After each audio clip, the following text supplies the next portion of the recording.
আসসালামু আলাইকুম ওয়া রাহমাতুল্লাহি ওয়া বারাকাতুহু। বিসমিল্লাহির রহমানির রহিম।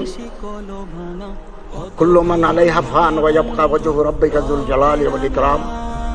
কুল্লু নাফসিন যায়িকাতুল মাউত ওয়াল আহইয়াউন ইনদা রাব্বিহিম ইরযাকুন। সম্মানিত মুসল্লিবৃন্দ, সম্মানিত সংগ্রামী জনতা, আজকে আমরা জুলাই বিপ্লবের সম্মুখ সারির যোদ্ধা বীর শহীদ শরীফ ওসমান হাদির নামাজের জানাজা আদায়ের জন্য সমবেত হয়েছে। তিনি শাহাদত বরণ করেছেন। আমরা আল্লাহর কাছে দোয়া করি আল্লাহ তাকে যেন শাহাদতের মর্যাদা দান করেন এবং তার জীবনের ত্রুটি বিচ্ছুতিগুলো আল্লাহ তাআলা মার্জনা করেন।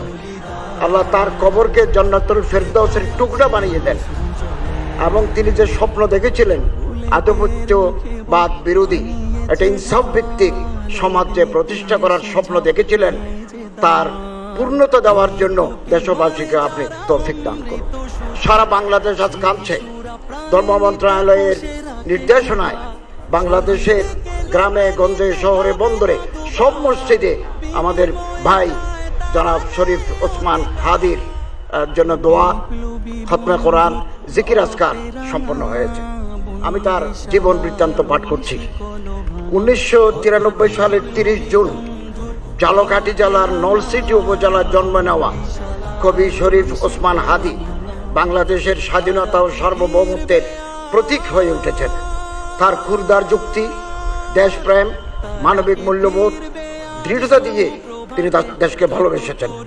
জান দেব কিন্তু জুলাই দেব না, এই স্লোগান বুকে ধারণ করা হাদি ছিলেন গুম, খুন ও বাংলাদেশের মানুষের গণতান্ত্রিক অধিকার কেড়ে নেওয়া ফ্যাসিস্ট আওয়ামী লীগের বিরুদ্ধে জুলাই পরবর্তী সবচাইতে তীব্র কণ্ঠস্বর দেখেছিলেন। আধিপত্যবাদ বিরোধী একটা ইনসাফ ভিত্তিক সমাজ যে প্রতিষ্ঠা করার স্বপ্ন দেখেছিলেন তার পূর্ণতা দেওয়ার জন্য দেশবাসীকে আপনি তৌফিক দান করুন। সারা বাংলাদেশ আজ কাঁদছে। ধর্ম মন্ত্রণালয়ের নির্দেশনায় বাংলাদেশের গ্রামে গঞ্জে শহরে বন্দরে সব মসজিদে আমাদের ভাই জনাব শরীফ ওসমান হাদির জন্য দোয়া, খতমে কোরআন, জিকির আজকার সম্পন্ন হয়েছে। আমি তার জীবন বৃত্তান্ত পাঠ করছি। 1993 সালের 30 জুন ঝালকাঠি জেলার নলছিটি উপজেলার জন্ম নেওয়া কবি শরীফ ওসমান হাদি বাংলাদেশের স্বাধীনতা ও সার্বভৌমত্বের প্রতীক হয়ে উঠেছেন। তার ক্ষুরদার যুক্তি, দেশপ্রেম, মানবিক মূল্যবোধ, দৃঢ়তা দিয়ে তিনি তার দেশকে ভালোবেসেছেন। জান দেব কিন্তু জুলাই দেব না, এই স্লোগান বুকে ধারণ করা হাদি ছিলেন গুম, খুন ও বাংলাদেশের মানুষের গণতান্ত্রিক অধিকার কেড়ে নেওয়া ফ্যাসিস্ট আওয়ামী লীগের বিরুদ্ধে জুলাই পরবর্তী সবচাইতে তীব্র কণ্ঠস্বর। নতুন বাংলাদেশের সাংস্কৃতিক ন্যারেটিভ নির্মাণে শরিক হওয়ার জন্য প্রতিষ্ঠা করেছিলেন ইনকিলাব কালচারাল সেন্টার। বাংলাদেশের সার্বভৌমত্ব বিরোধী খুনিরা 12 ডিসেম্বর দুপুরে জুমার নামাজের পরপরই তাকে গুলি করে 18 ডিসেম্বর 2025 রাতে সিঙ্গাপুর জেনারেল হাসপাতালে শাহাদত বরণ করেন বীর ওসমান হাদি। ওরা ওসমান হাদিকে নিশ্চিহ্ন করতে চেয়েছিল, আর ওসমান হাদি হয়ে উঠলেন আমাদের সবচেয়ে বড় প্রতীক স্বাধীনতা এবং সার্বভৌমত্বের।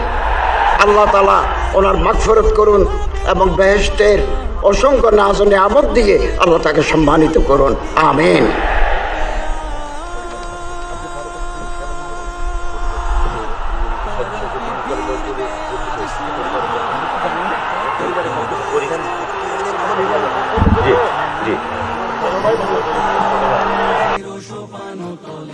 কত প্রাণ হলো বলিদান।